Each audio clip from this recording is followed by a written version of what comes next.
Buongiorno e benvenuti al mio canale Apprendimento Libero.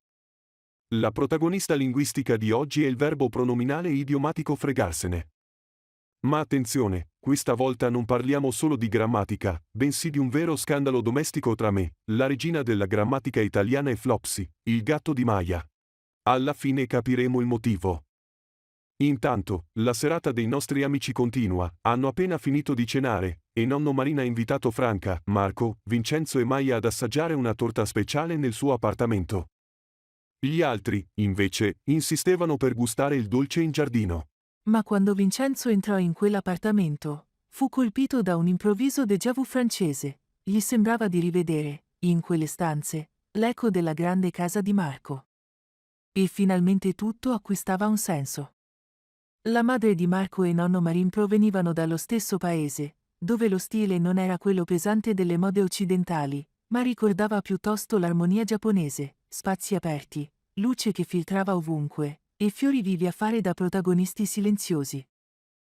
Ma il dettaglio più sorprendente era la biblioteca, un'intera parete di libri, alta come un muro di memoria. Anche questo, però, aveva una logica. Durante il comunismo, infatti, le gerarchie non si costruivano sull'oro o sul denaro, ma sulla conoscenza.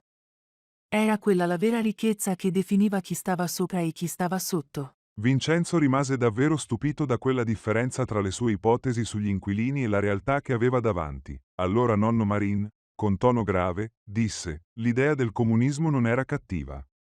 Se non fossero stati gli effetti collaterali, avrei potuto anche fregarmene del fatto che fosse una dittatura. Nonno Marin, muovendo le mani come sapeva fare solo lui, disse con voce ferma: se me ne frego della classe operaia, sarò soltanto uno dei milioni che hanno fatto lo stesso errore.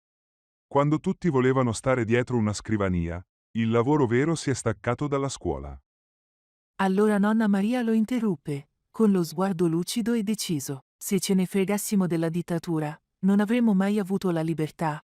A quel punto Franca disse, quasi sottovoce ma con determinazione, se ce ne fossimo fregati della dittatura, avremmo avuto soltanto silenzio e censura.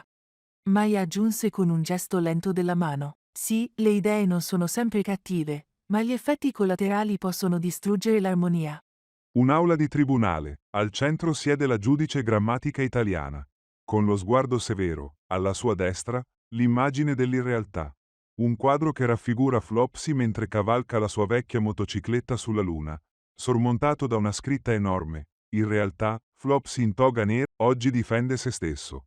Con la coda ben alta e la voce vibrante di indignazione, Flopsy proclama: Onorevole Corte. Io, Flopsy, mi presento come avvocato di me stesso. L'accusa è grave. Questo quadro definisce il mio viaggio sulla Luna come in realtà. È vero, non ho potuto andarci nel passato, ma oggi, e domani, nulla mi impedisce di raggiungerla. Io non sono una finzione fuori dal tempo.